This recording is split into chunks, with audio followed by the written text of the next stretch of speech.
All right, let's do this. So basically what I want to do today is to give you guys as much help as possible. You can just take this, run with it, and you should have a full strategy end to end by the end of this. And the framework I want to teach you is mainly going through what we call our growth flywheel. And it's basically how to grow the show, get the strategy right, and monetize it. And a little story as to why monetization is so big is because we've been growing shows for years. We've been doing this for my own show, which has been doing pretty well. We've been doing this for multiple different brands. But the whole question comes down to, what do we do with the growth? You see big numbers on YouTube, you see big numbers on Instagram, and a lot of these big accounts are kind of broke, right? They're growing, but they're not really making money in the back end. So I think as like an entrepreneur, through that lens initially, how can we make money with this? How do we turn it into a business? How do we make it much more of a functional machine? So that's not meant to overwhelm you, but I like to reverse engineer the end goal, and everything else then becomes actually easier. As you kick off your own journey, whether it's your own podcast you want to get started with or whatnot, there's going to be times where you're going to want to just quit, right? Genuinely, because it's a ton of work. You seem like you're editing, you seem like you're designing, you seem like you're doing everything, and you kind of don't really understand why it is you're doing what you're doing. So the whole logic with this is that we want to create a much more of a streamlined, simple, calm business that feeds your life, does whatever you want, gets the goal you want, generate your leads, or whatever you want to do. So it really boils down to three main components, which is the strategy. How do we align this to your business, to your brand, your customer, your consumer? Growth, which is going to be how do we actually get traffic from here? And monetization is what is the path we're going to take to monetize. That could be products, services, all that kind of stuff. So by the end of this, you should have a very, very clear path, and we just follow that path from here. Why do we focus on podcasts above anything else? Honestly, you guys could do 100 different things. You could write tweets, make reels, write on LinkedIn, write on Reddit, stick your head out the window. You could do anything. The reason why we pick podcasting is because it's the most natural. It's most like human-based, right? In the whole AI space that everyone is like, automating everything, using ChatGPT and whatnot, there's a complete swing back in trend to in-person stuff, real, authentic stuff. And even tell a story on this is that I see posts on LinkedIn, which I always use for like leads and getting business. And when I see a post that has bad grammar or is spelled wrong, I like it because it is real. It's like someone actually physically wrote it. And it's the same with a podcast. You can't fake it. And that's why when people start, they often quit because they do 3 episodes. And that's why you see the statistic of 90% of episodes don't get to episode 3 and the 10% that are left don't get to episode 20. Because they try something that is not really aligned to who they are or what they want to achieve. So you really want to bring it back to that core basis. The second is your influence and authority. This will not be a lesson in how to get 1 million subscribers, because I don't even have 1 million. It's mainly about how to dominate a small niche and build your influence from there. And the reason why we do this is because influence moves nations, right? It moves herds of people, communities, and that can be very vertical. It can be very, very narrow. So if you have a partner, you might go onto her Instagram and what you see is completely different than yours. It's because the people that are dominating that area have a lot of influence. They have a lot of very focused influence in there. So if it's in the fitness space, the health space. So you don't really want to be known by everyone. Because if you actually are known by everyone, it's a problem. Your leads suck, they're not qualified, they don't like you, they don't trust you, they don't really want to work with you. So you want to basically build a small, tight community. And yes, of course it grows. It will grow naturally because if you have the same problem, someone else has the same problem. We're not that unique, right? So it's like the same problems that you face that we're solving in our podcast is exactly what we're going to do for everyone else. And the last side then is just having that real brand that is strong, right? If you look at people like Hermosi, Cody Sanchez, all these people do long form video. And the reason being is because you can actually see what someone's like. You can see their subtle nuances, what they like, what they dislike. It's almost in open air.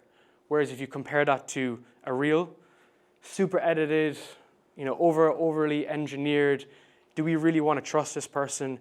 And will we eventually buy from them? That's the idea. Is that, are we going to cross the chasm? And there's a fantastic book about it. It's called Crossing the Chasm. To get the trust to be able to go and do what we want, okay? So, and again, looking at this from a trust perspective, it generally takes 7 hours of content for someone to cross the chasm to buy your product, service, or whatever you're doing. So 7 hours of reels is a lot of scrolling. 7 hours of tweets is a lot of reading, but 7 hours of podcasting can be 3 episodes, 4 episodes. And if people sit with you, they see who you really are. So that's a big thing we really want to focus on today. So a bit of backstory on myself. If anyone doesn't know me, super short, super sweet. So started my podcast around 5 years ago. I had like $60 microphone, money back guarantee from Amazon. I genuinely believed I was going to return my audio equipment and everything. I had no idea what I was doing. My background is in software engineering, bear in mind. So my main idea was like growing startups, and that's what I was really focused on. But I put my time in, I put the time in the trenches, and I started to really like fall in love with the actual process of production. So why do people listen? What is it they're resonating with? Why do they feel like they're similar to me? And from the beginning, when I looked super nerdy on the left, the messages I was getting straight away from people were like, hey, like I feel the same way. And at that time, for kickoff sessions, my main show, I was teaching people to actually improve in their career, because like I was trying to become CEO of Goldman Sachs for some reason. I don't know why I was trying to do that. But at the time, people listened and they liked it. So they felt the same pain that I had felt, someone who was young, that was trying to progress in their career. And then as time went on, I kind of opened up my eyes into the world effectively, and people started asking me about my podcast. And they said, hey, this is great. Can you come and do this for us? And I was like, that's weird. I'm only producing content for like a couple of months, maybe a year, but this person sees someone who's obsessed, and there's an element of people just like people who are obsessed, and maybe he can help me do something similar. So I started consulting with a lot of big companies at the time, but to be honest, a lot of it didn't work because the accountability wasn't there. You know, these guys had great ideas, they wanted to do everything, but they couldn't implement. So that was quite an interesting observation, and that's when we moved more into the done for you, like running the podcast specifically for companies. Because then you take all the responsibility, right? You do the thing that you're planning to do. So over time, had a small, very small audience of 1,000 true fans, 100 true fans initially, and built up. And then within a couple of years, we'd hit like our first million. We'd coached over maybe 50 shows at that point. We had managed another 200 shows at that point, and then to where we are at the moment. So now, like 4 years later, we've managed 50 shows. We've coached 200 shows. We're doing around 1,000 episodes being released a year right now. So that's like 3 a day. And overall, we've done around 3 or 4 million in total for the rev for the company, and 2.5 million in product sales on the back of podcasts. But it all starts with this model, okay? And it all starts with this framework that I'm gonna basically teach you guys today. Does anyone know what a flywheel is? Yeah, a concept of flywheel. So a flywheel, in comparison to, let's say, a hand pump, if you're trying to get water out of the floor, if you have a hand pump, you gotta keep pumping it. And you only get water out of the well when you pump it. A flywheel, if you use a well analogy, the faster you move the flywheel, the more it speeds up, okay? So we want to basically create a podcast that speeds up over time, that almost requires less work. But this is a really important component, because if we have the wrong podcast set up, we're going to be growing the wrong thing, right? So it's kind of like if you're getting muddy water out of the well, and you're getting all this muddy water, no one can drink it anyway. So where we usually come in is actually on this growth side, and we have to reverse engineer the back end. So we've worked with some of the biggest shows in the world. They literally come to us to figure out what's wrong with the podcast, and we have to understand how do we do this. So that's the main thing for today. If you take anything away from it, is how do we get the right ideal person to get to the show. And then as a result, we'll obviously show you how to grow it, but it's almost like an equation, right? Because you can't, everyone wants to grow and monetize their show, but no one really wants to figure out the details of it, right? So the way I look at this is that it's an equation. If you're trying to monetize your audience, you can't do it without traffic, which is growth. If you're trying to grow your audience, you can't do it without having the right strategy, or you're going to be going the wrong way. And it's only when you have the two different components of strategy and growth that you get to unlock monetizing your audience. So we go back to the image of me getting started in my room. I didn't have traffic, and I also didn't have an idea what I was doing. So it was the wrong podcast, wrong niche, whatever. So as a result, I couldn't sell anything as a result. And it took a while for me to change Kickoff Sessions into an online business podcast so that we could speak with really good entrepreneurs, interview some of the biggest guys like in our online business space, and people recognize me as like the content bro effectively in that space. And that created the growth mechanism to monetize it downstream. And you know, our media company produces shows, we coach shows, and yeah, it's just full suite in terms of that mechanism. So if you think about it, that wouldn't be feasible if we didn't make the change. So that's why it's almost like an equation versus like, oh, you have to do everything together. You have to do it all side by side. Some guys may know Tom in particular. Tom Spark was actually based in Bali as well with me. So his show that he was producing, he was doing daily videos. Think how crazy that is. Daily videos. What we did here was that we actually changed everything on the back end, and we took it down from 30 shows, 30 episodes a month to 4, and then created the same flywheel for him to be able to grow consistently. And it's a very clear process, right? And even his show, which was beginning, was only starting at that point. Also, you can do this from the very beginning. We have another show, Emily Panic, in our studio, in our portfolio. She has no experience with production, and the same method of being applied. Know who we're going after. Hers is in the personal development space, which is pretty common as well in Bali. Know who we're targeting, and then have a clear path to get there. And she's been in a really good position right now, and everything is fully done for her as a result. So she knows what she's going after effectively, what actually is contained in the strategy. The main thing that we need to focus on is solving a specific problem for a specific user that is easy to find online, okay? So let's give an example.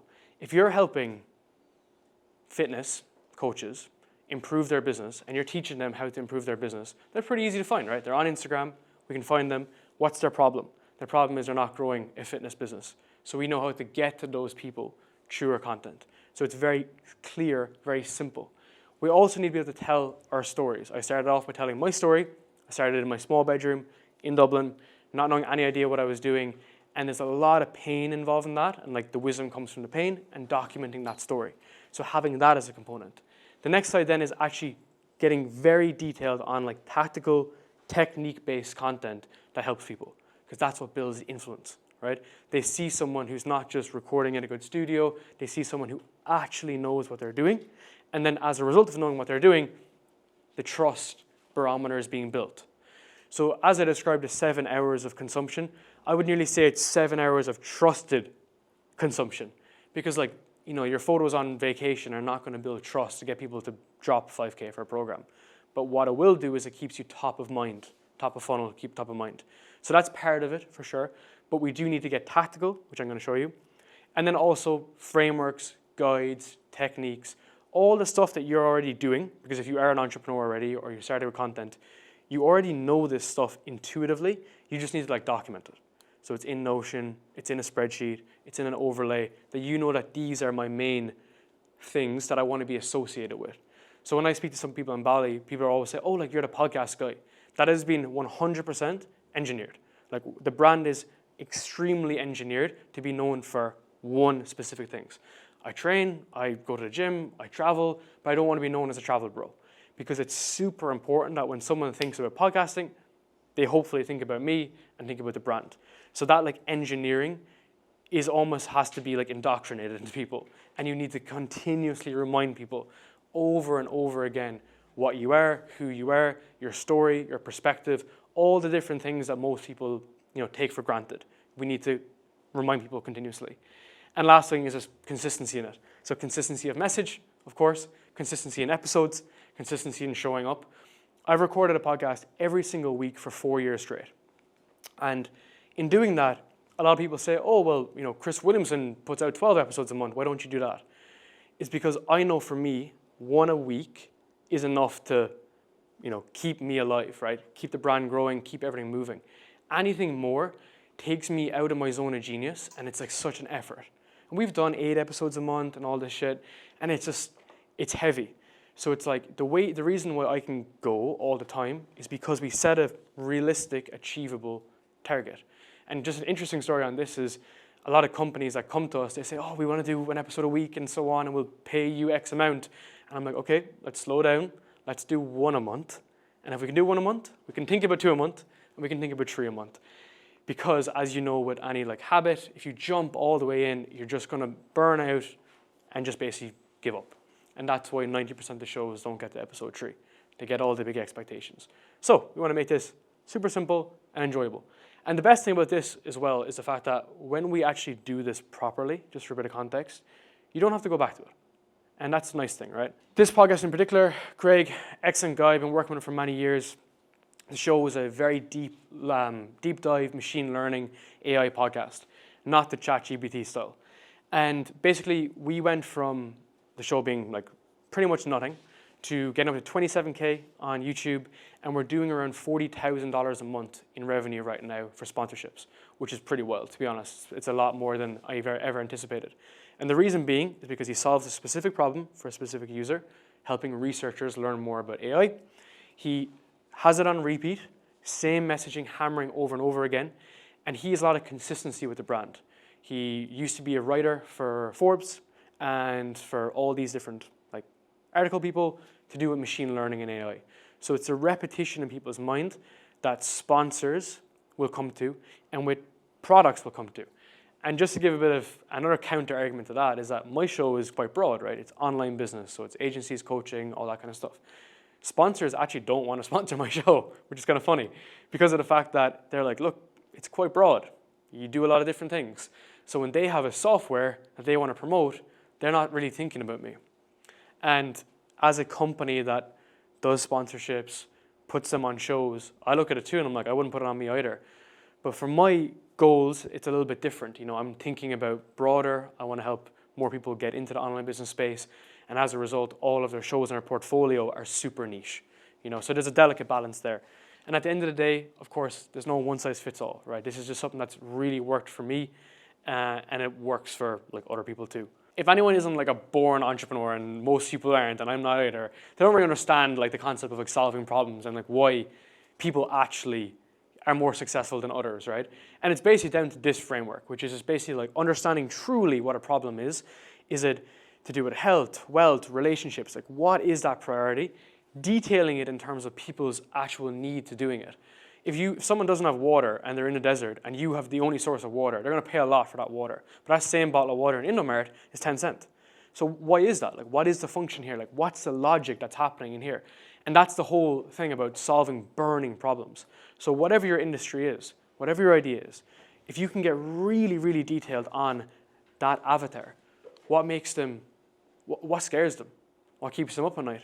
What is it that they revere? Do they not want to go back to a job? Do they not want to break up with a relationship? Do they not want to go broke again?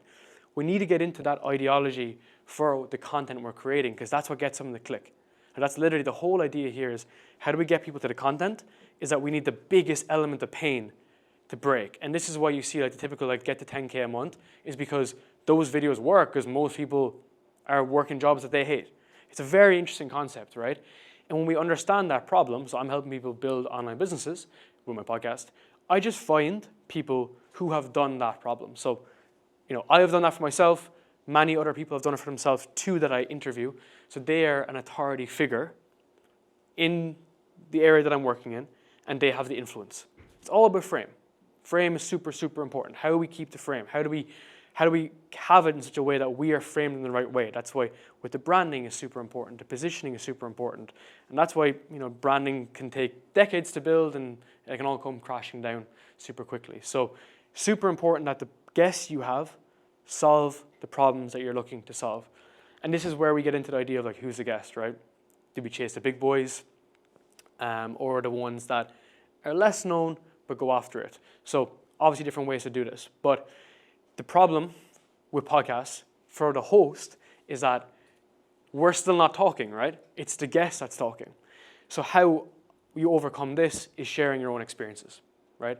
What is it you've done in that zone of genius, your personal stories, the deep, dark stories that keeps you very unique and puts you in a position of one. Because like, let's say you run a standard agency.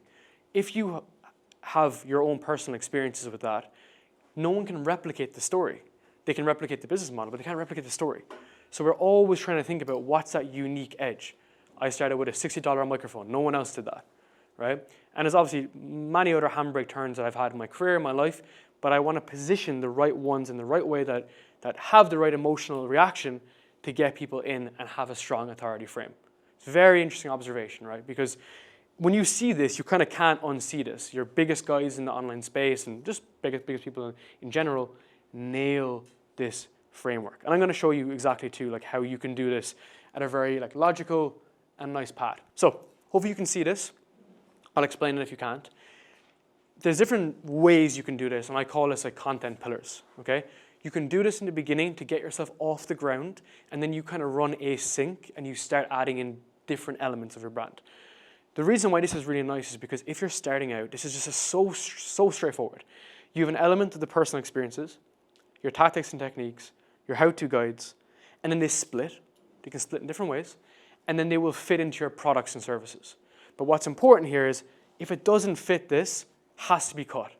So I'll spot check a lot of the clients that we manage, and if I see someone talking about like relationships when it's not in their system, I'm going to call them out on it, because nothing that happens there is beneficial for the brand.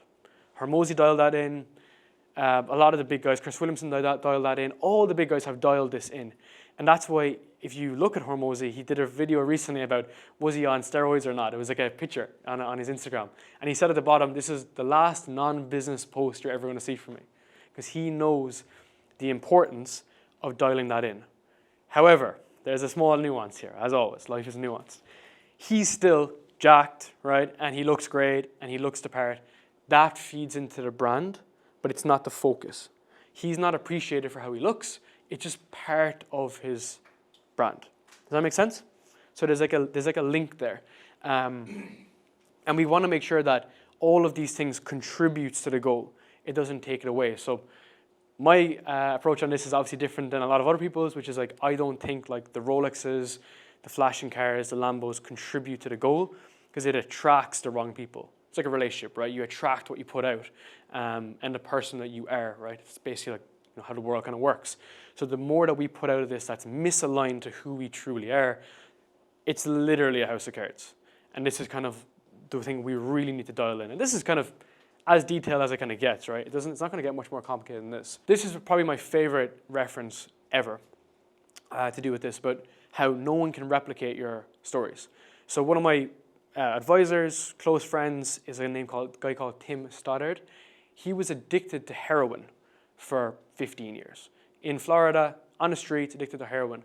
And he got out of that somehow, and he built an addiction rehab platform. So people that are coming off drugs and alcohol, and teaching them effectively to come off drugs. And he never once told someone that you should do something. Instead, he just documented his own experiences.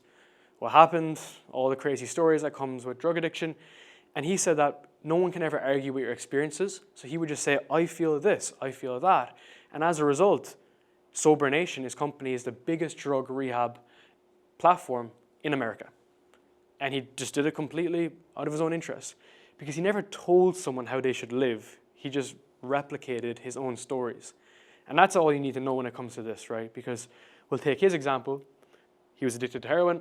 He transformed. He is no longer addicted to heroin. Then there's a bunch of challenges. What happens within here? There's a solution. This is the hero's journey arc in general. But again, at the main point is that you can interpret this in different ways. The hero's journey would follow that you have a goal, you have a driver to kick off, you meet a guide, like for him it could be drug rehab platforms, so that gives you assistance, and then you have a solution, and then you come to tell people that solution. So it's almost like you come back. It's the element of atonement, is that you come back with your insights and wisdom, and you are there to help other people. And this can be anything. You don't need to be addicted to heroin to do this, but your transformation can be small. And the beauty about storytelling is about the specific moments in time versus 7 years of a journey. We go back to the story I told you in the beginning. I was in my apartment in Dublin. It was rainy as fuck. It always rains in Ireland. I was trying to figure this stuff out. Had no idea what I was doing. It's a visceral feeling. You can feel it. You can feel being in there. Versus I did this, and then I interviewed this person, and I interviewed this person. No one cares about that. They won't care about the specific moments in time. So I have 6, effectively. 6 specific moments where I knew we could lean into and build an ecosystem around this. And by the way, you don't do this in a way to be manipulative. You do it in a way to have the correct position. Because there's a bunch of other things I can share, but they don't dial into this methodology. So we just leave it out. And if it's not valuable, we just leave it out at the end of the day. All of this creates a unique mechanism, basically. So the origin is where you started, right? Where you are. That can be today or whatever. Just in general, what is your start point and what is it that's unique about you? Then the mission is what you want to see differently. So my mission is that I really want to go against this AI world, I believe that we can build much more of a sustainable approach towards like interacting with one another, building a better frame, building another, I don't know, just better personal relationships by not using all these AI platforms. Now you can still use them, but I mean this is the counter argument. And we can have a much better view which people are all in the podcast space and they're learning more. And then the vision is like how we want to actually get there. How do we show up? What is it, the tactics we're sharing? And this is basically for everything. This is for your offers. This is for your positioning. This is for how you write content, how you create content, and almost having this as having it in the back of your mind, but then keeping a focal for when you do. And a little kind of secret here is I have a lot of this detail for myself, and I'll frequently go on podcasts and I'll drop like one-liners to see reactions because you want to be testing out new material always. It's like the best way to approach this is like a comedian. So a comedian will go to a dive bar, he'll go in, he'll drop one-liners, and he'll see reactions. I do that like once a week every month. I'll do like 5 podcasts, and I'll see different material, see what's working, see what's resonating. Because what's resonating for one person resonates for everybody else. And that's the best way to build a habit of improving your brand, improving your positioning, improving your content, and just showing up much more like, authentically as a result. Because you don't need to make it up, right? It's all just coming internally. When that's done, we move on to the next section. Again, this is like a set and forget and kind of come back to every couple of months. My approach on this is once that's dialed in, whatever views and engagement you're getting is positive because you are getting the right people into your ecosystem. I'll give you an analogy. I've had a few like relationship podcasts and so on, and they've blown up. But it doesn't really relate to kind of what I fundamentally want, in terms of like my positioning, my branding, and it's not really dialed in. Whereas in contrast, we have a few clients who do HR, payroll, boring as hell, right? And these guys are so dialed in that 1,000 views on a payroll podcast, pretty good, right? They're selling to executives, high ticket executives. That's pretty good. So we know that we can stay in alignment with that. So we almost forget the numbers. Playing much more of an infinite game. This is ongoing as a result. And then we get into this stage then, which is where we start running this as a repeatable system. So when you are up and running, the next stage is maintaining it, making sure that we can do this forever. I call it infinite game. We can get back to these main levers. We're going to get into main details on this. And it also depends on who we're going after too. So this is our production process. This is how it kind of looks. This is the setup of it overall. And this is kind of the setup for nearly everything. So you have like 5 stages in general, which is going to be your content, your design, your production, release, and distribution. Now, we mainly talked about the content and getting that right. From there, design and production, just basically, they get better as time goes on. So yes, you can do things on remote, you can do things on Zoom. My recommendation is if you're in Bali, be somewhere like Genesis, because it's not expensive, it's not really expensive. You can get a lot of things done, and you can basically have the highest quality production. And the reason being I'm saying this is because at all points here, this increases the likelihood of it succeeding. Because if you're not doing the things you need to do, you're kind of going to be scratching your head and thinking, oh, like it's me or it's the guest or maybe podcasting is saturated. It's like it all works. It's like if you're writing tweets and your copywriting was shit, it's not going to grow. So that's why for podcasting, it's a little bit more complicated because there is so much shit. So my approach to this, and not going too detailed on like the specifics, is have a design that runs pretty clean. Whether you get a simple designer or you learn Canva, figure that out, have a nice thing that's nice and elegant, produce episodes the way you want it to be produced. I always say, don't try to be like Chris Williamson, but at the same time, look at how the big channels are doing it. We're investing crazy amounts of money into production for a reason, but it's almost like so that people can look at it and be like, all right, this is how it's done. Let me just do another variation of this, how it's edited, how it sounds and everything. And then we'll get into the details of release, which is how do we make sure that the volume of content is being met? And when it's being met as well, how does that feed into the ecosystem? Because all we're doing here is putting people into an ecosystem. Because at the end of the day, this is your free content, and then it's time to get paid, So that's a big thing I always say with clients is that like, we're doing so much on the front end. This is the ecosystem to get people into getting paid. This is the ability to not take sales calls, not run ads, not beg people for money. because they already get so much free value from you. They're going to want to work with you. It's such a strong frame, right? It's a different frame versus I'm going to run a bunch of ads and see what kind of happens. What you just saw on the back end is basically how this is going to look on the front end. So it's going to be clean, consistent, nice branding, and I'm going to show you guys a video at the end as well that you can have a look at that goes closer into this in specific. But it's like everything hits the same message. It rings the same, it sounds the same, people want to interact with it overall, and that's how we're going to make sure that this is something that we want to do for a long time. When we have this set up, we know the strategy now, we've got to get the right guest in that space. The best advice for getting guests is you want to get someone who knows it, who's about it. Guys that are really like about it, guys that just get it, they just get the content game. That's who you want to be interviewing. You don't want to try put a square peg through a circle hole and almost convince someone to be on, right? They kind of want to be in that space. So the best success I've had for episodes, or even client success, they want the content to grow as much as you want it to grow. Some guys have even invited me into their house and used their production team because they were like, look, we got the cameras, we got the mics, let's go. So it's very interesting because you can do that at the very beginning, right? People like myself go on a lot of shows. We want their ideas to be known. We want to get people who understand the content game. They're not famous, but they're in your influence niche and space. So if you're selling B2B SaaS, which is obviously incredibly boring, you want to find people who work in B2B SaaS. They want to be in alignment with that.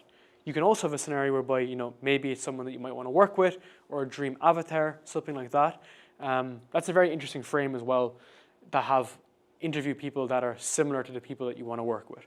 So again, if you're helping fitness coaches improve their business, you're interviewing a ton of fitness coaches who have done well, are doing well, are coming up, for instance. They're on that journey. And they can also solve the problem, right? This is what's interesting as well, is that you almost want to get to this point whereby your YouTube, I mainly call them YouTube videos, but your YouTube podcasts are created in such a way that it's almost like an order of sequence to solve the problem. So let's just say it's a different example, like relationships. If you're helping people avoid getting divorced, then you want that video to be in lateral order. How does it get set up? What do you do to resolve conflict? What's the next step? What's the next step? What's the next step? So you can reorder videos, which is quite interesting, to make sure that it works in the same logical order. And that's going to actually improve performance. So views will go up because it's made in organic order.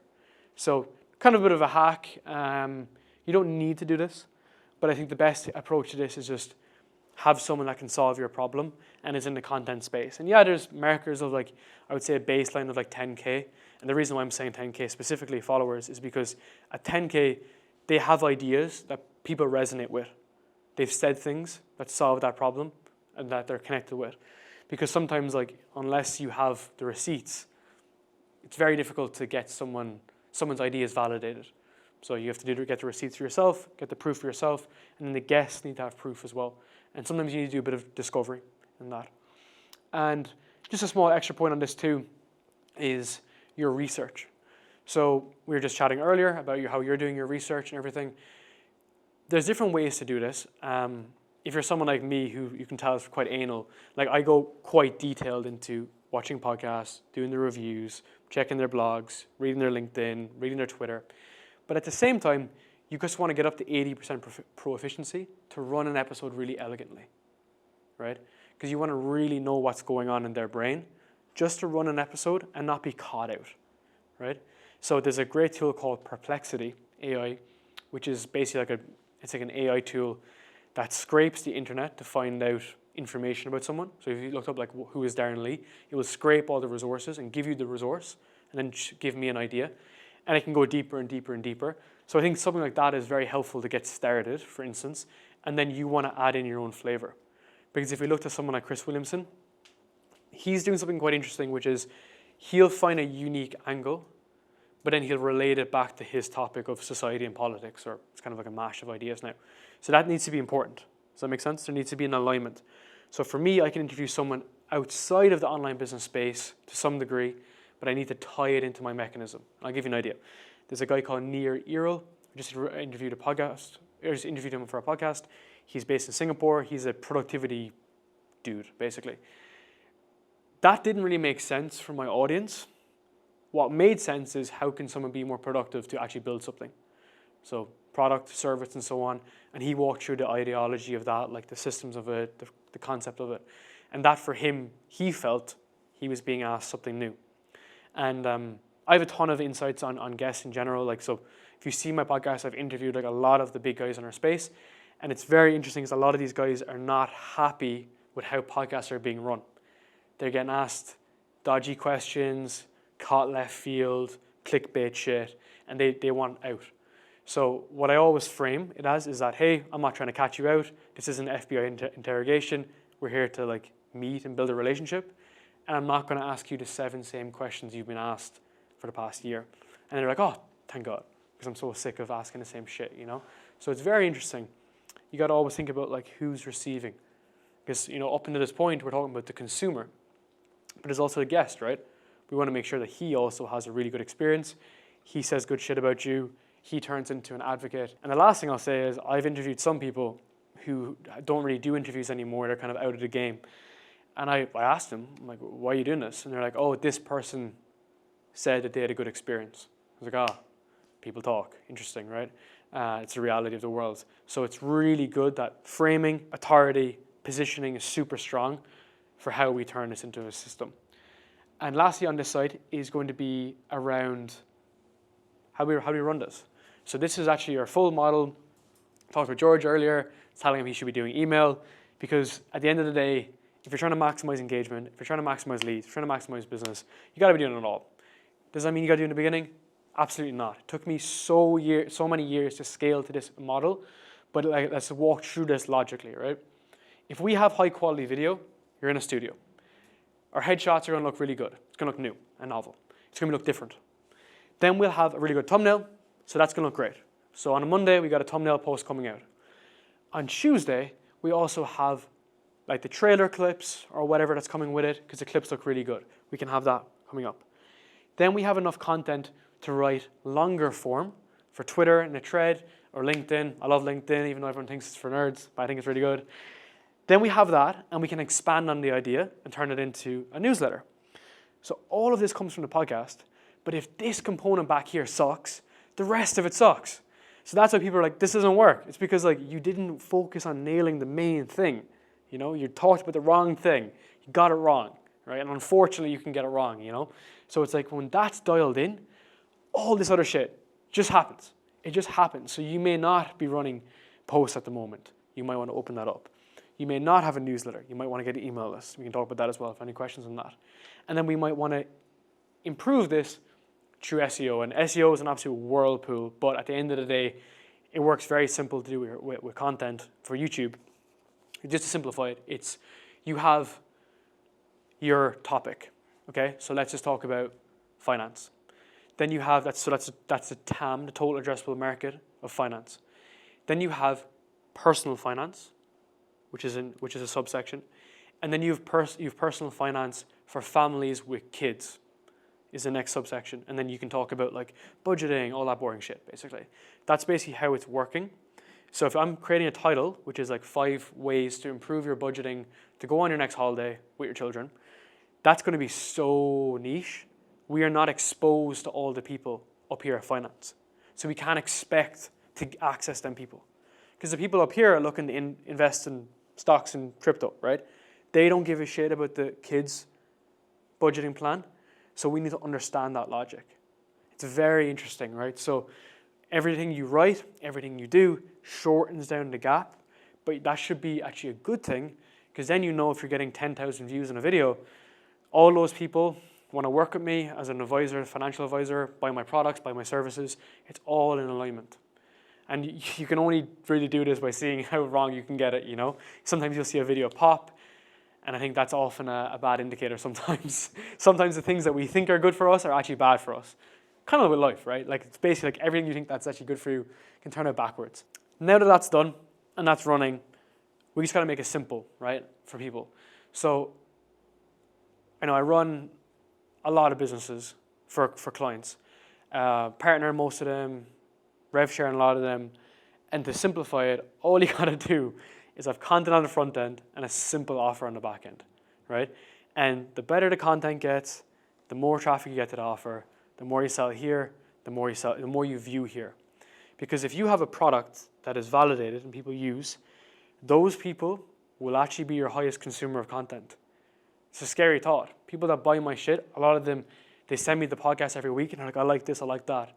So that's why branding is important, right? You're not going to see me talk about something like absolute left field, because the people that pay us 100K a year are also the same people that listen to my podcast. So there has to be that very natural cadence between them. So the TLDR in this entire thing is make content good, people buy easy things. And we're going to talk about how this kind of scales, right? So the best way to do this, we're obviously solving a problem, 100%. But the concept of an offer versus a product is what we need to kind of think about here. Because if you think about an offer, if anyone's not familiar with it, it's something you give someone, right? And it's generally something that's a bit more less tangible. It could be like consulting, coaching, strategy work, and whatnot. You can create an offer like this. You can just start it. I help fitness coaches increase their leads or whatever. And then you can start delivering that to people. I am so against spending 9 months building a product and then launching it to crickets. Because the whole logic here is that if the podcast solves a specific problem, you already know you have product market fit. And I call it podcast market fit, because the people recognize that they want that solution.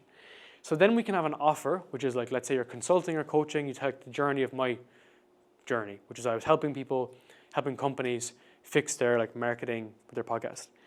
And then people buy it and they start using it and you're like, whoa, this kind of works. And a service-based offer is really nice in the beginning because you can be personal, it can be one-to-one. You literally get paid to figure out the problem. And you can talk to them and ask them. I think there's a really nice relationship too in consulting and coaching whereby like people don't expect you to solve their entire life's problems because they're only working with you in a specific vertical, whether it's fitness, whatever business, whatever relationships. So by doing that, you really start to get this ecosystem flowing. And to give you an example of mine, is that when we relaunched to Voix, which was like 2 years ago, we were running shows for people. And it was the same shit, right? We produced shows on the front end.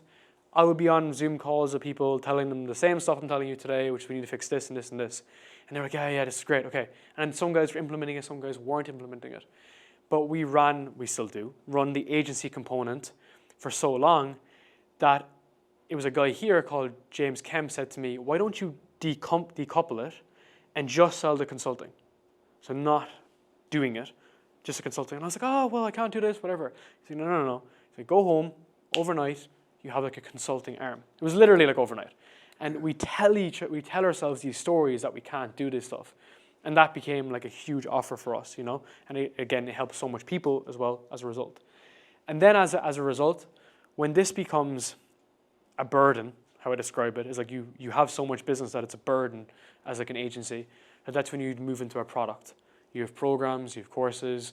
The long-term view for us is to have software and all this kind of stuff as well that would kind of house everybody that runs podcasts globally. So it's like it's different levels of business, right? And I think for people starting out, and you know, I have a lot of admiration for people who get into e-commerce and whatnot because I tried it and I failed for so many years. This shit's just so easy. You know, in contrast, it's like run content, have an offer, and if someone doesn't buy it, you change the offer. You change the angle. Whereas if you have a product and you spend 40 hours recording a course, you can't change the course. Well, you can, but you can't really change the course still.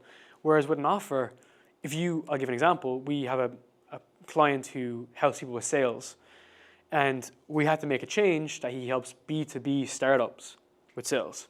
Because when we went after sales, he had 17-year-old high-ticket closers walking around Canggu wanting to buy it. And I was like, woo, this is not who we're going after. Positioning is important. We could not do that with a course. It wasn't possible. So we need to understand who we're going through. And I'm going to show you a framework as well for sponsorships, because sponsorships is absolutely hilarious. Like how the concept works in terms of how people buy it. So at the end of the day, the funnel is as simple as this. Run long form, build authority, build trust, no need for ads. Obviously you can put on steroids with ads, but at the end of the day, the long form needs to be dialed in. If it is dialed in, we can run short form from it. Pick your poison of whatever app you want. I would generally say that like the more like wide span the audience like TikTok, the less buying power there is to click through, the less commitment. Sometimes there needs to be a price tag for people to be actually committed.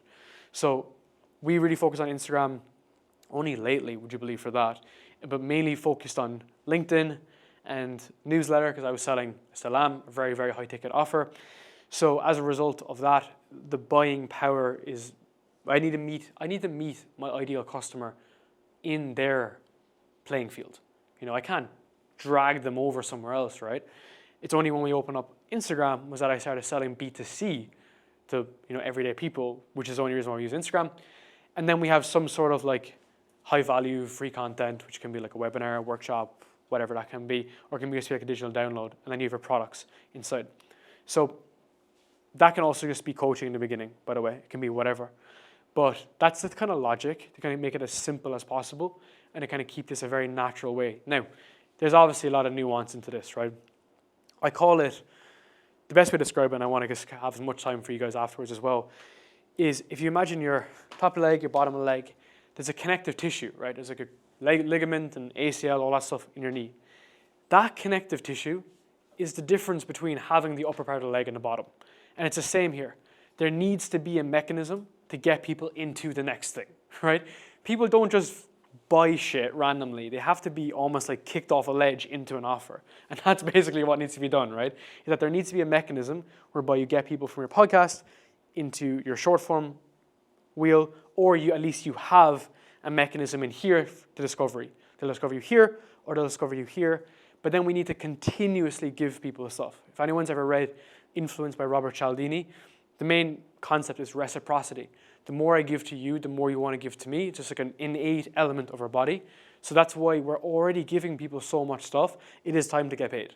As simple as possible, right? We're not running a charity at the end of the day. So that's the whole reason why we have these almost inflection points to get people into the next thing.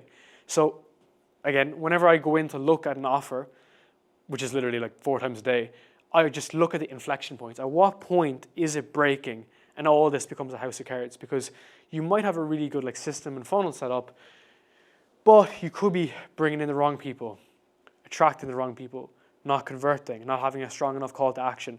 There's a ton of shit that can go wrong, right? So that's why obviously this is a drilled down version. That's just to give you a bit of an idea in terms of like, why does no one buy my shit? It's because we're not actually getting them in the right order or sequence. Last section on monetization is sponsorships. So I have a hilarious story on this. So we started out doing, full end-to-end production, basically. So we just produced podcasts. We ended up producing like famous people's podcasts. And then we get all these emails. And they're like, oh, can I sponsor the show? Can I sponsor the show? Can I sponsor the show? And I was like, Jesus Christ, what's going on here? And then instead of saying no, I just said, okay, I'll do it as like a rev share with all these podcasts.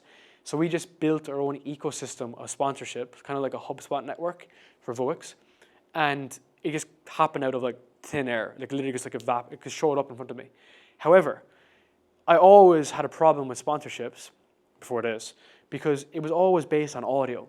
It was like, oh, like, can you send me your downloads and whatnot? And like, no one finds audio. You know what I mean? Like, no one gives a shit about audio. No one finds audio. So it's actually, and like, you can see this because Spotify now have video and they have a discovery feed and they're trying to just copy Instagram and YouTube. So audio is just dumb, basically. It's not a way to discover stuff. You consume it when you're like sweeping the floor, or like, going for a run or whatever. But you don't find people on audio.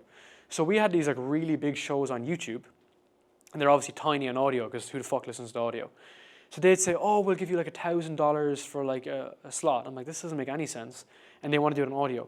So I would say that I was definitely one of the first, if not the first, that went for the brand approach. So you don't sponsor a podcast, you sponsor the brand. So you think of Kickoff Sessions as a brand, where we are and where we're positioned everywhere. And because of that, we can give you more exposure and we can get paid more. That's the whole logic. So we've like run this up like crazy in the past couple of years, like literally doing like a couple $100,000 a month in sponsorship revenue, not profit, but sponsorship revenue. So these big shows will put their ads across our show. And it makes a lot of sense, right? Because you might have a struggling podcast on YouTube, but you might have an email list of 50,000 people. And they're like, ooh, that's really exciting. And then you have to educate them on, hey, like, we'll release a podcast, we'll do audio, we'll do an Instagram story, and we'll put it on your email list as well. And like, these numbers can get funky because you can just make them up. That's the main thing with this. So what we've done with this stuff is that we work up like a threshold. I'll come at it for like, let's say 4K an episode, 7K an episode, 8K an episode, 9K an episode. What are we not closing? Where's the gap here? And then we just kind of like walk it down, and you kind of have to figure this out. But we have some shows that are doing, $9,000 an episode for sponsorship, and the money's out there. The money is out there. Now, thinking about who that is though, you generally have to find someone who has clear alignment. So we have one show in particular that not works with, but a lot of companies that are funded through financing, venture-backed companies, they need to be shown on shows. They need to appear places. So they can go on Forbes, or they can pay to get on a podcast, as a sponsorship.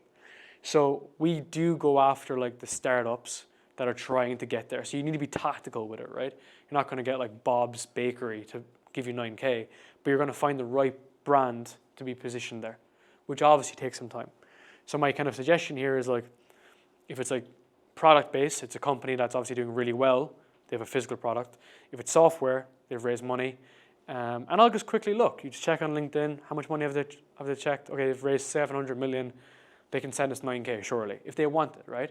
So we get the content really dialed in on the front end, and then we have this on the back end that works really nice. So these are some other sponsorships we work with. These are all like the biggest companies that do this stuff. We also have people like BetterHelp here. Who else do we have? A ton more. We have around 30 roughly in our ecosystem, and they're all really good brands. Some of them do bigger deals than others, obviously. And that guy Tim that I was chatting to you about, so he had a brand. This is a really good example. So he has Copyblogger, which is helping marketers get into content marketing. So like putting out a post about your company. And he had that for so long, and it was making no money from it. And I was like, well, why don't you just go after AI companies that are helping with like writing, copywriting? And he was like, okay, fine. Within like a month, we just messaged a ton of them and said, hey, we got this podcast. We have 50,000 people on our email list. We have this podcast. Do you want to sponsor it? And they all said, yeah. A bunch of people said, yeah. Because if you think about it, their ideal customer is our ideal listener. So it's like serendipity. And like that's a win-win situation, right? Not many people have win-win situations, for offers. So that's literally win-win.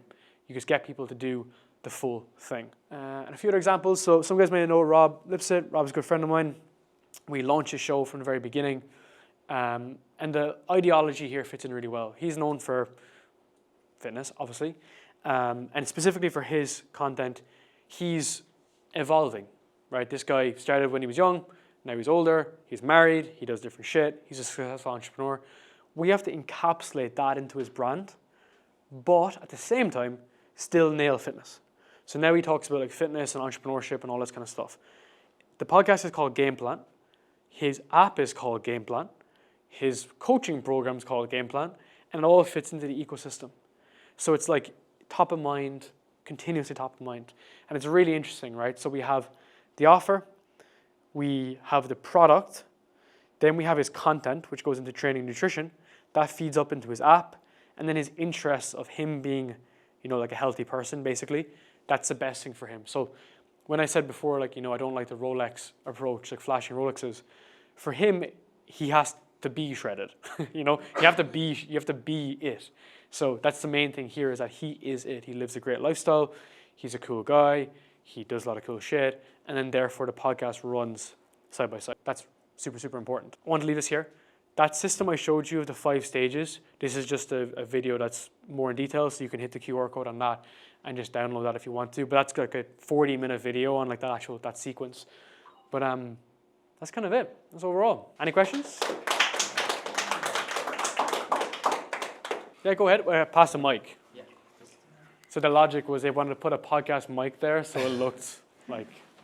I know you mentioned like Alex Hormoza, Chris Williamson, but what about other inspirational podcasts like Talk Tour? What's your opinion on that? Who? Talk Tour. I don't actually know that show. It's the Hawk Tour girl. She started her own podcast. No Never idea. heard of it, dude. I'm in my own. No, it's atrocious. But in general, there's a lot of podcasts like. There's another one called Who's Your Daddy? Have you heard of that one? Call Her Daddy or Who's Your Daddy? I think it's called Who's Your Daddy. Is it the female? Yeah, the female. Call Her Daddy. Call Her Daddy. Yeah. Call Her Daddy, yeah. Like, so ones that are more focused on entertainment and not necessarily offering like a service or a product. How do you approach something like that? that's a good point. I actually had a slide in here that I removed about the balance between the two. So you have education, which is kind of like Lex Friedman, a little bit more boring, or not boring, but like harder to consume. And then you have like entertainment over here, which is like Kardashians, like soul destroying, burn your brain cell vibe, right? The marriage is in between in the middle. So she dedicates more of it to entertainment, and like a lot of women consume true crime and relationship. True crime is the highest amount of consumption of women, and then it's relationship content. So she hits that really well. It's like a cozy podcast at home. So she hits her ideal avatar, and women feel like they're literally in a room with her. So that's her traffic source. And then she has a ton of products in the back. Huge amount of products in the back, dude. You know, and then she obviously sold the podcast to Spotify. But a ton of merch. I remember 4 years ago, the merch was, you know, a huge business on its own. And they were doing millions of dollars a year 5 years ago. You know, so what she has done is she has a lot of authority within her area. People love the stories, and they're kind of bought into the philosophy of the storytelling, which is really good. And then as a result as well, she kind of has like a stronger frame. So her authority and influence is very, very dialed in. But I don't see the content, right? Because she's so niched down on women and relationships that she's not there with everybody else, with all the guys and whatnot, unless you're into that kind of thing. Yeah, absolutely. So with entertainment, it's more about offering like merchandise and starting your own businesses rather than thinking about sponsorships, because if you don't have a specific niche, it's so hard to attract a sponsor, right? Yeah, you got to think, well, she probably has a few sponsors too, though, because like she could be doing an AG1, you know, like Athletic Greens, right? Because the more I went into that sponsorship world, which again has happened like very serendipity for me, I would ask these brands like, what are you looking for? And if it's educational, they call it lifelong learner. So like a language app can be on a random tech podcast because people are perceived to be learners. For her, it could be health, wellness, you know, or it could be like a skin product. It could be a bunch of shit, right? So it's leaning into those different things.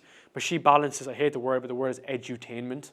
So it's a balance between education and entertainment. It's an awful word, but that's the balance between the two. It's intersection. So it's a delicate balance, right? Because if you swing too far left or right, you lose the authority frame from a business perspective, you know. And I think there's probably examples I could think of here of like guys that lean way too far into that approach of entertainment. They just don't hold any strong frame, you know. But you could also have a business that's on a tangent, completely separate. And arguably my business actually is separate, but it's just mainly in the content and audience growth space. So it kind of fits well.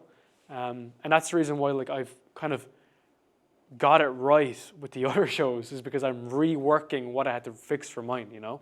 Because I started again, no idea what I was doing.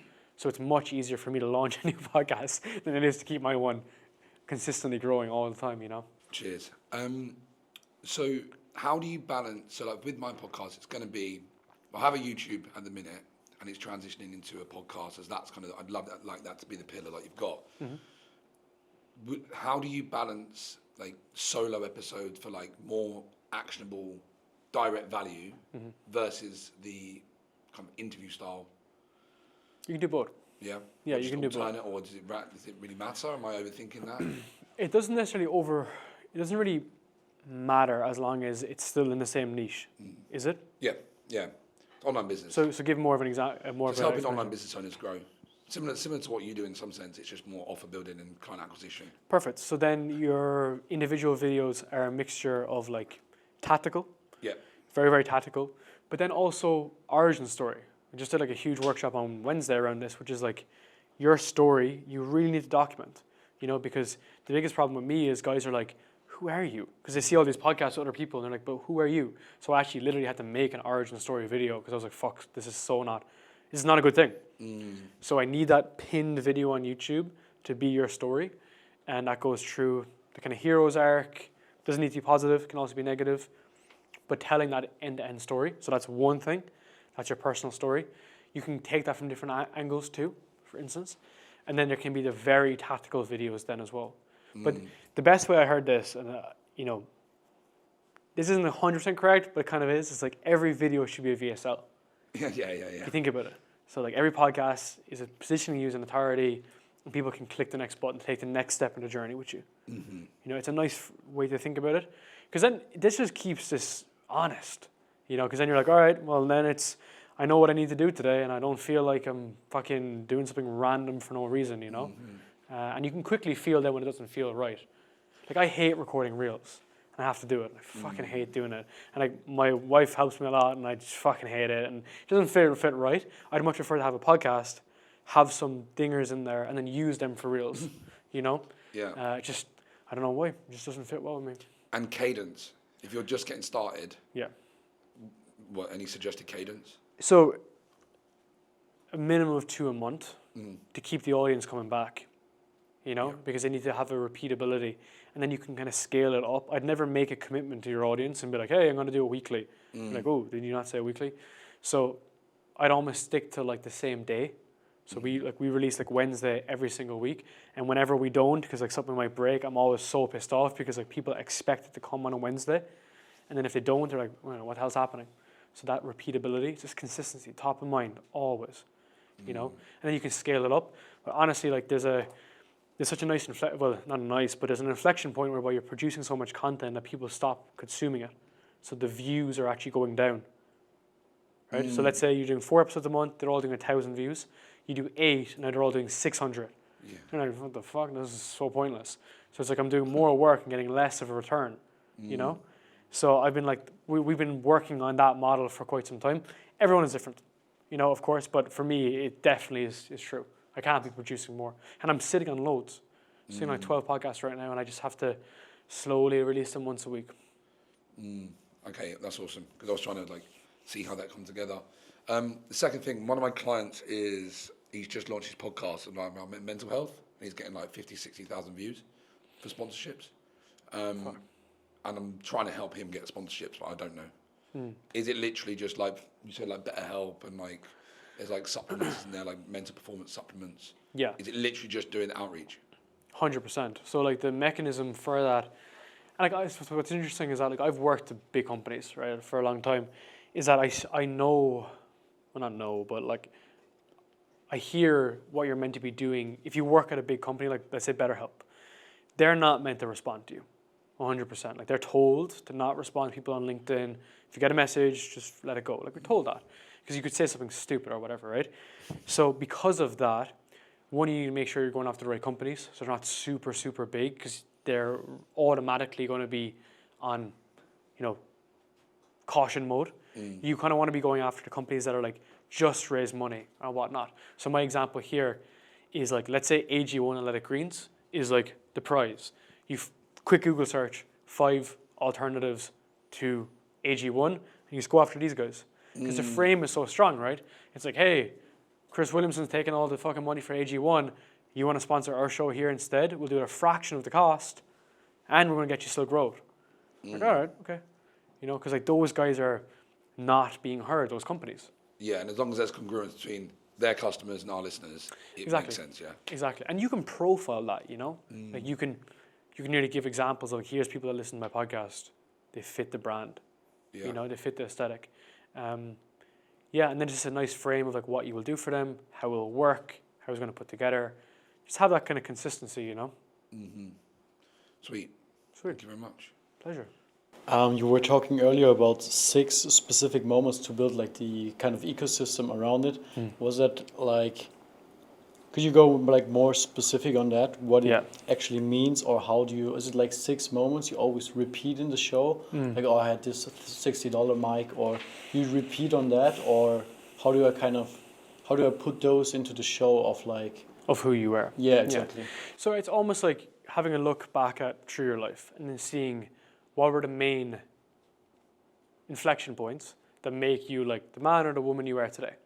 So for me, like I was trying to be a pro athlete for so long, didn't go to school, had basically no schooling growing up, and then I got like blown out my kneecap and I like fucking lost everything. And then I had to go figure that shit out. And how I figured that out is the same process for how I'm building businesses or doing whatever. So that's a part of like my values. So I frequently share that because it kind of feeds into everything. It's almost like an innate action or behavior. And then there's different inflection points for me too, which is when I was working in the startup world, when I realized that was a terrible idea. and then I had to go figure things out again. So I almost like have these as like a anchor points. I don't need to go into every episode in particular, but almost when it's being called upon, you know where to pull it out from. And if you're ever familiar with a guy called Sahil Bloom, I've interviewed Sahil a few times. He is incredible at pulling out like frameworks and methods at the top of his head.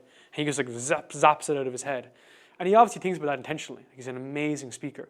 So the way he does this is that he learns like the Feynman technique, all these different things, and he'll have a story that will represent that.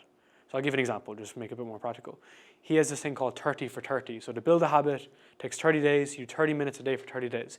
He gives the example of him using the ice bath. And he has photos of him in the ice bath, videos of him in the ice bath, and he fucking hated it, and now he likes it. So he's using different touch points with stories and frameworks that feeds into who he is.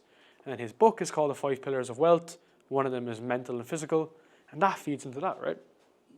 You know, so it's all kind of, it's all connected. But I think that we really struggle to connect our stories as like people in general. Storytelling is extremely difficult, especially if you're from like Ireland or the UK. You're told not to talk about like your successes. So the best kind of approach to that is with storytelling is you want to marginalize the success. So my good friend Lara Costa, she's been featured in Forbes a ton, and she'll put up like an article being like, oh, featured in Forbes for X, Y, and Z, but today it's all about my family and I'm spending time with my mother and my father. So it's like, she's a human. So she's a good way of like showing her success and then marginalizing it and baking that in. Because like at the end of the day, people don't really give a shit about the goal, they give a shit about the journey. So when you can tell those specific moments in time, it positions you as authority, you know. That's what Imanda's done really well. You know, he's leaned into when he was 16, 17, 21, and he's able to dart into those moments when he needs to be. And this stuff is tough. The storytelling coaches, I met a guy called Matthew Dix as well, who coaches like CEOs on this. But if you think about it, you know, this famous story with Apple is like 1,000 songs in your pocket. He takes out the iPad, 1,000 songs in your pocket versus all the features. So no one gives a shit about the features. And that's how that's sold really well.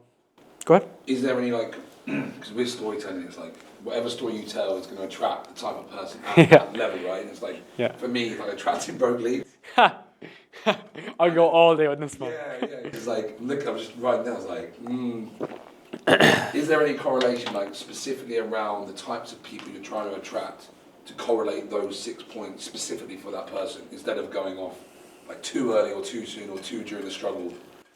You mean like to DQ people? Yes. Yeah. Well, there's a few different schools of thought in this. So really your story, your broad story, will just attract people that resonate with the story.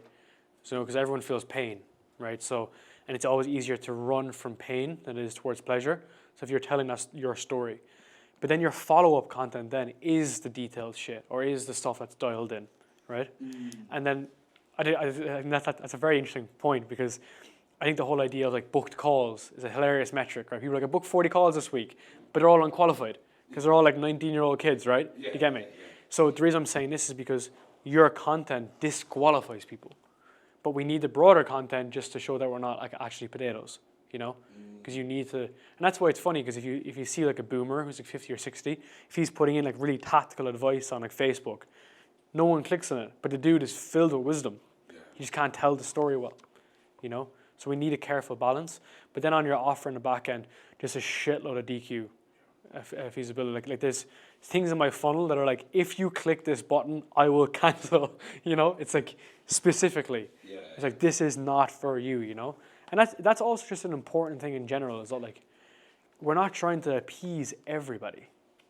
You know, you don't need to like, you know, because if you try to go for everybody, you get nobody. There's also that side of it, right? Because everything's vague and it's just like the anecdotes like suck and they're not relevant, you know, and people churn off your content and then there's a shit ton of problems then with the content. Would you say it's more like how you cultivate the character traits, kind of almost with the like this was my struggle then, and this is how I now do what I do because of that lesson, that point. Not so much of like this is when I couldn't make any money. Yes, yeah. It's kind of like that, but then also just showing your unique mechanism, you know, because like everyone, because offers are so difficult, you might do the same thing as someone else, but you might do it in a slightly different way. So that's your unique mechanism. So like we have like a new offer that launched recently, like for a client, and it's called a sales movement. And when we were doing the offer, he was like, oh, you know, I fucking hate when people do this and I hate people do that, and I do it this way, I do it this way. And I was like, yeah, that's the sales movement way. That's your mechanism, bro. You know? Because he was like, oh, like I do it this way. And I'm like, yeah, bro, that's like how we actually do this. That's what people are going to buy from you. And that's like invariably what happened. So they need a mechanism. And because otherwise, right, it's just on Google. The stuff is just on Google, basically. And that's why, before I get to you, sorry, the last thing I'll say on storytelling is that, like, if people wanted information, they just Google it. They're coming to your podcast for the story. And then, like, through the story, they're educated and informed. And to your point about the education, they get told things. Like, I imagine the woman from Call Her Daddy, like, she does actually entertain people, but also educate people too. Your question, sorry. Hello, thank you. So my question is about the consistent branding. I have like an Instagram that's based around travel. Awesome. And it's doing like relatively well. I get sponsorships and I'm talking about like collaborations and things like that. But for me, the end goal is like the podcast and life coaching. Mm-hmm. And I've started the podcast and it's a lot of like personal stories. Awesome. But they've two completely different names and different brandings. So how would you advise me to kind of bring those together without maybe starting a new Instagram? Or yeah, how could I bring it together basically? In what way are they different? A lot of the stuff that I share on my Instagram is reels and travel tips, and it's just about travel. Okay. But the podcast is about my journey from where I started and stuff that I kind of went through to solo travel full time. Yeah.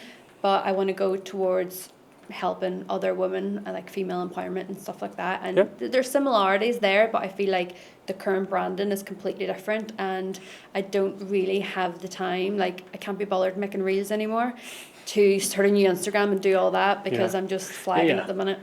Going from scratch is so tough with that stuff. But when you have YouTube running, you almost don't need Instagram in one way. You don't need it to do with the podcast, especially on time. Like, your goal should be to optimize YouTube and make sure YouTube is dialed in. Like, it's its own platform. And there's loads of data to show that when you're driving traffic from Instagram back to YouTube, that they're decreasing videos anyway, because they're trying to make YouTube as being like its own platform. So dial that in, focus on that. And if you do want to bring in your own personal stories, you might want to bring that through your own IG and see it as a click. Because at the end of the day, the consumer is going to determine, is that off or not? And I know you're doing travel stuff on it, but maybe you might want to show your face a little bit more or tell a story a little bit more. And like, we've had a few accounts as well that were faceless. And then we started to add in the face and started to work, and people started to like the story and so on. And you can start introducing it that way, slowly. You may never want to introduce it. But if you're too concerned about the overlap, you can just focus on YouTube. You know? Because I think at the end of the day as well, like, that's a validation of content. If you ever look at your analytics in the back end, when it says so it shows you where the traffic comes from. Third party is always like 7% at best, you know, and it's like browser feature or homepage or whatever that is. That's where traffic comes from for podcasts. So you really, like, all the other stuff is like the bells and the whistles. The reason why you might want to show up on Instagram is just to keep awareness, because some people will not consume podcasts. I think it's so interesting to observe people's consumption, especially consumption to buy. So how you consume to how you buy. Some people watch your podcasts, some people look at clips, some people read your emails, some people do shorts, some people do neither, and you can click the buy button. So it's like, we got to meet people where they're at. So it sounds like it's not a huge priority for you in terms of like the main priorities over here, and then you can add that in slowly if you like. Just regarding, like, so I am, thank you, I am just doing audio at the minute, and I'd love to know how long it took you from your room with your 60-euro mic to actually starting video podcasts. That's such a good question. So, it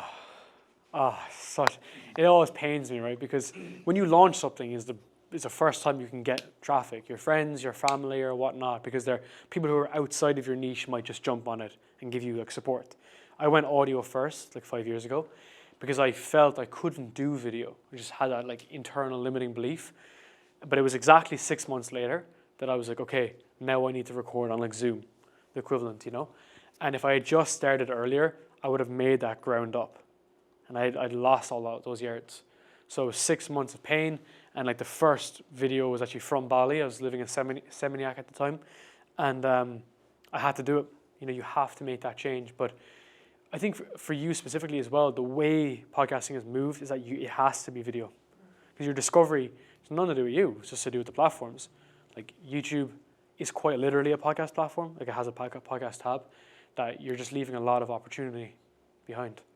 And I know it's like something in your head, but you just kind of have to like almost like not view the content for a bit and just get it out. Are you doing it in here? Or are you doing it remote? Yeah, Yeah, so like StreamYard is a fantastic platform. It's like $40 a month. StreamYard is the main platform. It's excellent. You have a good mic. You can use your iPhone if you wanted to. Stick your iPhone up. I did it for many years. Or you can use the integrated camera. You don't need something crazy. And then you can think about getting like a Sony camera, basic camera after that. It's perfect. And then all you need for your setup is like a bit of depth. So if the table's here, we have the lights here, we have this setup here, the lights on our front. Super simple. Like I was telling the guys earlier, we had a massive fuck up for a client yesterday with a webinar. The camera wouldn't connect. And it was fine.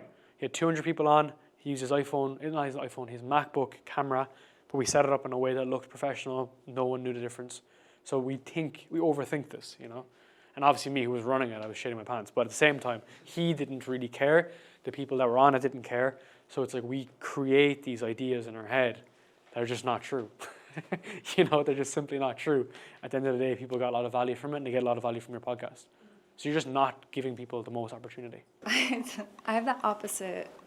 It's not an issue, but it's more just like I have a huge audio platform actually. Awesome. Which is rare, I know, because everything's video. But I only started as audio, so you're not like in trouble or anything. Because the first 2 years of my podcast was just audio because I don't like being on camera. Okay. But it grew because I guess the storytelling is a huge component. I like love storytelling. Awesome. And now I'm just starting YouTube. And I was wondering your, like, I guess advice on shorts, because I've posted a lot of different types of content on shorts and they get like no traction. And I see the long form videos, they'll get some views. But what do you think is the best strategy as far as growth on YouTube? Is it shorts now because they're trying to push shorts, or do you think the long form is what like drives most of the growth? So at the end of the day, it will be long form, but it's mutually exclusive to short form. So these work, they're not combined, they're completely disconnected. So your long form video will improve by having better hooks, better average view duration, better entertaining content or educational content, and a better flow. You know, we talked about breaking it up. And then your short form is going to have a whole different range of metrics. One is going to be the production value. So where are you producing? Like, what's your setup? It depends on where I am, but like right now it's here. Like I have. Do you have some that are like low quality production in terms of video and so on, or are they all really dialed in? Oh yeah, no, the videos are like I just started filming the video content here, Okay, and awesome. also like in my studio in New York. So like Nice. it's professionally done. Okay. But I've never really, like, I haven't really tried too much on YouTube, actually. So I was just curious, like, as someone who's starting in that space, because I know it is an entirely different platform. Yeah. Like, I use Spotify, Apple, and what's the other one? Like, Instagram and TikTok and all that stuff. But So YouTube, different. It's so different. So that's why I was asking, because I was wondering if the algorithm and all that stuff is completely separate from... Correct. So, Okay, so for short form on YouTube specifically, if you have good quality production, it's going to be a lot of copy, would you believe the title? So the copywriting in the title is going to have to be really dialed in, because you only have like 40 characters on shorts for a title, because that's to go onto the home feed of YouTube to get caught, to really take off. So the copywriting has to be really good, and then like the image, we don't get to pick the image. You don't have a thumbnail. You know, it's auto generated. So the production needs to be good. The hook, obviously, the delivery, and so on. So there's definitely going to be different methods. I'm happy to look at it, because like it sounds strange if you have a huge audio platform Yeah. and then you have really good video. And like I know the studios in New York, and they're fucking crazy expensive. Oh my God, they're so expensive. I'm like so happy I'm here right Yeah, yeah, they're like $2,000 like an episode. Like they're so stupid. Anyway, so there's obviously something going on there. I think it could be the copy, because if the video is good, and like it sounds like you can speak, you know, you good storytelling components. So the copy as in A title. like the captions on short. Is that what you mean? Well, okay, this is going. So the title of the video. So let's just say it's like how to grow your podcast. Title. Okay. That's one side, and then how it's edited. You're right. Okay. Are you using like? Do you have an editor? I edit everything. Oh, really? Okay, but the editing is good. Like you're happy with the editing. Yeah, Yeah, perfect. I'm good at editing for the like I'm used to what platforms I'm Okay. familiar with, like Yeah. Spotify, whatever. But it's just YouTube that I'm asking really because it's so different. Yeah. And I'm noticing like what works on Instagram Reels, what works on TikTok. Like when I put it over to Shorts, there's like one view. If you think about the logic, though, is that they're different. It's different engineering, right? It's a Yeah. different software company that's made the algorithm, so it is different. You know, it's going to be. But I think it's just for you specifically, it's about pulling out the right moments Okay. that feed into the brand, and then let's just have a. Always the video that I'm like, this is the worst video. It gets like thousands of Yeah, views. yeah. This is not. I don't know. Yeah. Okay.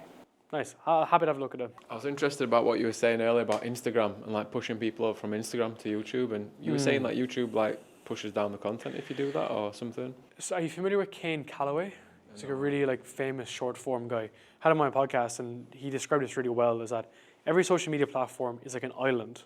So for every time you want to bring someone from one island to the next, you got to build a bridge, and then to get people on the bridge, it's pretty damn difficult, right? So like if you put up a story and you get like 5,000 views in your IG story, the click-through rate on that could be like 1%, which is only like 50 people, and then you have to land on YouTube and then open the YouTube app, because you don't go vroom. There's like more friction, so it doesn't really work, you know. So you're almost creating Instagram to really own Instagram, same with like Twitter and LinkedIn, and then by virtue people will consume in different ways as time goes on. Does that make sense? Yeah. Because like if we're trying, and also there's another side of it too, which is YouTube do not like when you put in deep links, you know, links out. They hate that shit. Yeah, so they're not trying to encourage links all the time. So they want less links linking out. So guys really try to like preserve their links basically, right? So it's almost like you want to do 1 or 2 a week. What do you mean though? Like, what's if somebody's just sharing So your link with the friends and stuff like no. that? So on your IG story, you know, when you add in a link, being like, hey, click this link. Yeah. Those posts signal to IG, same with every other platform, and they decrease the reach overall. Okay, so you're talking about IG. Yeah, well, same with everything else. Same with like LinkedIn. If you put a link in the comments, you put a link in the post. Same with Twitter as well. Because the whole idea is they want to keep you on a platform. Yeah. If you move off, you're not paying for that. You're not hitting on their ads. They're not making money. Everyone's not making money for them. So they really don't want you to leave. There's a tactic I've seen people using. It's like you leave a comment and then Yep. using ManyChat, it sends a link directly to them in their DMs. That's Yep. probably a better way to do it, I guess. Yeah, I think Instagram bought ManyChat too, the company. I think so, because that's the reason why it's being allowed so far right now. But again, like, it's all about building trust. Like, people will listen eventually anyway if the content, as in, they're going to go listen to the podcast if they know that your podcast is coming out every Monday. You know, they're going to see it. They're going to be subscribed to it. So all the other bells and whistles are kind of just like top of mind, top of funnel, making sure people remember you still exist, you know, basically. And that's big. That's really important, right? Like, as in, especially with your offers, is like you have to tell people that what you can do all the time, because they're in their own world. I'm in my world, right? I've been focused on this all day. Just in my world, thinking about it in traffic in Canggu, just thinking about it. I'm not thinking about other people, and it's just because that's like evolution. I'm just like, I want this to work, right? So everyone is thinking the exact same thing. So if you can help someone, if your content helps someone, you have to tell them over and over and over again. And people don't get bored because people get seen different content at the end of the day too, right? Not everyone sees your IG post or your LinkedIn post, and not everyone listens to your podcast and stuff. For the way to start, because I have like, I'm living together with like 5-6 friends who all have their own different business. Okay. But they don't have like this reach kind of, but they're still like an interesting person to listen to. So, but they don't have like their own personal brand. That's fine. Yeah. You're starting, right? Yeah. Yeah. That's right. Well, like you leverage the network you have. Yeah. You can only play the hand you're dealt, right? So if you don't have the network right now, and do you want bigger guests? Like, what's the approach? What are you thinking? Yeah, of course. But do you want to start with your friends initially? I think that will be like the best move to go. Because I will, if I do like 10 episodes with my friends, on the 11th episode with like someone with a big audience, I will be much better. So a little trick here is you could record the episodes, keep them evergreen, so they're not like, specifically what's happening in today's election or whatever, right? Keep them evergreen, and then don't release them. And then do like 5 reps, and then interview someone who you don't know, and have that as the first episode. And then the next ones then are like your mates, So the next one, like I recorded before with my mates, I will still publish it. You'll still publish them, Yeah. but you just publish them later. You can reorder them. So to get like the first episode of being with someone. Yeah, where you feel more comfortable and it's not a shit show and you're kind of like, you're not figuring it out, you feel more comfortable, you can move that to the first episode and then start releasing the other episodes on. It doesn't have to be in sequential order. It's your business, it's your podcast, right? You can do whatever you want. But yeah, and to be honest, I think like, how old are you? 22. Yeah, like people who are like young, ambitious, they want to be on podcasts. So like if you message someone, you're like, hey, so I call it the 3 why theory. This is how I've like got guests. So 3 why theory is why you, so specifically around you. I've been following your content, I'm checking out your podcast, I really like it, I've used it, I've implemented it in my business, it's helped a lot. Why me is my frame is, hey, I've been recording podcasts for so long, this is who I've interviewed, this is the receipts I have, the growth I have. But if you don't have a podcast right now, you could say, hey, I'm just starting out, I'm running this business, I'm trying shit out, I'm in Bali, I'm traveling, I'm doing something that's unique. So it's just personal to you. And then why now is the urgency, the last stage, which is like, I'm in Bali, we can record here, or I'm going to LA, or I'm going to Dubai, let's record here. Because what you'll find is like, for someone like yourself, the people you're interviewing might be like, oh, I once felt like that. It's like an emotion. And that's what's so interesting because with podcasting, we're not trying to get people to buy anything, the guests, right? So it's like guys who do open the messages, they do respond, they do get back to you. And that's basically kind of how I've done it, And I think what's nice here is having that student mentality, which is like inquisitive. Tim Ferriss, Chris Williamson, hopefully myself, like really inquisitive to learn versus the master mentality, which is like Andrew Huberman, Peter Thea, which is like, this is how the fucking science says it should be. If you have that approach, especially if you don't really know what you're doing, it's really not good for the brand. I think just on a slight tangent, that's the kind of big problem with the online space is everyone's trying to say that their funnel is the best way to do it, right? They're like, this is how you do it. And the problem with that is that if you don't know what you're doing, you really X out people. You're like, don't want to work with this guy. Whereas if you're coming at this, you can definitely get really good guests that are aligned to your business straight away. Straight away. Just show that you're not a human, or not a potato, basically. Show you're a human. Basically. So many people there, don't worry. I told a friend I was on the way here and he was like, oh, I launched my podcast and got it to the #1 in Apple like as soon as he launched. And he was like, when you launch with 5 episodes at once and have 40 of your friends all comment like, comment and share on the same day to get it to kind of like the best start. What's your take on that? And what was your take on kind of if you are going to launch now? Yeah. What's that launch process look like to optimize? I launched 3 episodes on the first day, yeah. 3. Yeah. And also YouTube as well. Not onto YouTube, that was the thing. So that's why I think for now you want to have those in the bank and then you want to lead with 1 episode. I would say like, audio is so different than video. Like we were mainly focused on video for this one reason is the fact that video is just looking at the video in isolation. So they don't want to see 3 videos popping off straight away, right? They're like, Jesus Christ, It looks like a spam thing, It would literally look like a spam account. So I would kind of lead with your best value video. And yes, if you have friends to lean on, get them to promote it too. But I would record so much in the bank initially. So I call it like the anxiety episodes. If I know that I'm running out of episodes, I'm just like super fucking anxious, like emailing people 24/7. Whereas if I know I have 3 or 4 in the bank, I can take a chill, I can make better decisions, I can find better guests, and so on. So you want to kind of get that bank of episodes loaded up, and then you can do what you want with them as a result. When Go you ahead. went to video, did you struggle with, was one doing better long form and short form? Or one of them doing better than the other? Short form, you mean, compared to the long form? Yeah, Yes, but they're different. yeah. You know, it's like CrossFit and bodybuilding. It's just different shit. You know what I mean? You do mixed martial arts, right? It's like BJJ and boxing. It's like one guy's great at that, one guy's great at this. So what you'll often find is like the guys that get into podcasting for short form should just be in short form anyway. You know, the controversial takes, the coming in with the canned answers.